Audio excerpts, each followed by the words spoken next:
السلام علیکم ویورس۔ اچھا، تو آج ہم کمپیوٹر کے لاسٹ یوزز آف کمپیوٹر کے بارے میں پڑھ رہے تھے۔ تو بزنس فیلڈ میں ہم آتے ہیں کہ بزنس فیلڈ میں بھی کیسے کمپیوٹر یوز ہو سکتا ہے۔ اب بزنس فیلڈ میں ہم دیکھیں کہ ہمارے پاس سب سے پہلے آ جاتی ہے جو ہمارے بزنس میں آتا ہے، بینکنگ ہمارا آ جاتا ہے کہ بینکنگ ایک کامرس فیلڈ ہے۔ تو کامرس میں ہم کیسے یوز کر سکتے ہیں بینکنگ؟ اب ہم پہلے یہ ہوتا تھا کہ ایک بینک میں ایک مینیجر ہوتا ہے، اس کے بعد اس کے کلائنٹ اپنا ورکرز ہوتے ہیں، ایک کیشیئر، اکاؤنٹنٹ، اکاؤنٹس اوپنر اور ڈفرینٹ مطلب کہ ہوتے ہیں اس طرح کے۔ تو اس کے بعد اب یہ ہوتا تھا کہ ان کا کام ایک اورلی مطلب آتے تھے، وہ بتا دیتے تھے، وہ ریٹن فارم میں لکھتے تھے۔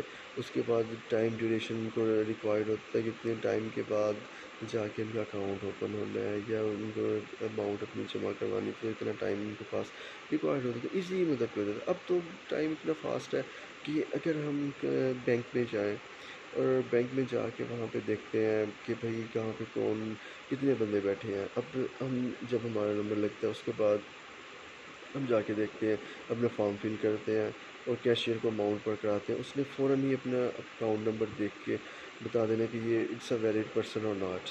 تو وہ دیکھ لیتے ہیں کہ ویلڈ پرسن ہے ابھی صحیح یا نہیں۔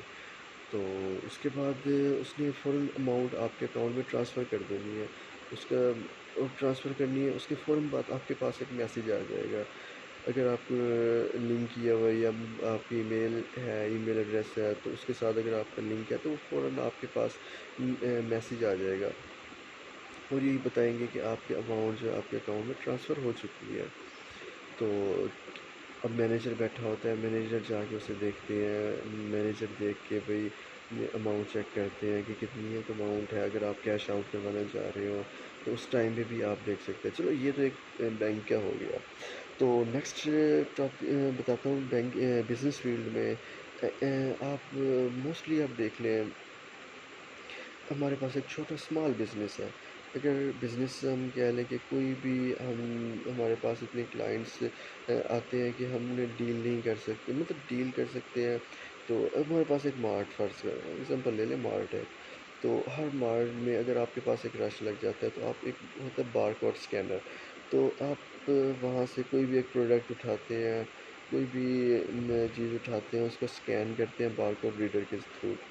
تو اس کے بعد پھر اس کی جو پرائس ہے، اوریجنل پرائس، وہ آپ کے کمپیوٹر اسکرین کے اوپر آ جاتی ہے۔ اب فرض کر لیں کہ ہمارے جیسا، میرے جیسا ایک بندہ ہو اور وہ بیٹھے بیٹھے دیکھ رہا ہو کہ بیٹھے بیٹھے کہ بھئی اس کی اماؤنٹ، میں اب اونر ہوں ایک شاپ کا، تو مجھے نہیں پتا کہ کون سی چیز پروڈکٹ جو ہے کتنی پرائس میں ہے، اس کا ریٹ کیا ہے، تو مجھے نہیں پتا، مجھے نہ ہی آئیڈیا ہے اس چیز کا۔ تو میں بار کوڈ یوز کروں گا، میں اس کو پریفر کروں گا، میں آئی ٹی کا بندہ ہوں، میں آئی ٹی کو ہی لے کے چلوں گا، میں ٹیکنالوجی کو لے کے چلوں گا، نہ کہ میں وہ پرانے وقتوں میں دیکھوں گا کہ بھئی یہ چیز ہے اور یہ میں نے یوز کرنی ہے، میں نے ایسے کرنا ہے، تو بہت ٹائم لگے گا اس پہ۔ تو انشاءاللہ دیکھ لیں کہ وہاں سے بار کوڈ ریڈر کے تھرو اب وہ کر رہے ہیں، بار کوڈ اسکین کر رہے ہیں، بار کوڈ جیسے اسکین کرتے ہیں تو اس کی پرائس آ جاتی ہے وہاں پہ، اور پرائس آتی ہے تو وہ فوراً ایک لسٹ بنا کے دے دیتے ہیں۔ تو لسٹ جیسے بنتی ہے، اب اس میں اب آپ کو کیلکولیشن کرنے کی بھی ضرورت نہیں ہوتی۔ اب کیلکولیٹ، اب سافٹ ویئرز ہوتے ہیں، ڈفرینٹ سافٹ ویئرز ہیں، وہ کیلکولیٹ کر کے آپ کو ایزیلی اپنی اماؤنٹ جو آپ کی ہوتی ہے وہ اس ٹائم وہ بتا دیتے ہیں کہ بھی آپ کی اتنے ٹوٹل اماؤنٹ، جو اتنی آپ نے اتنے پروڈکٹس لیے ہیں ان کی اتنی اماؤنٹ بنی ہے۔ تو آپ دیکھ لیں کہ کمپیوٹر کہاں کس حد تک یوز ہو رہا ہے ہماری پریکٹیکل لائف میں، اور ایک یہ ضرورت بن چکی ہے آج کل کے دور میں۔ Thanks for watching.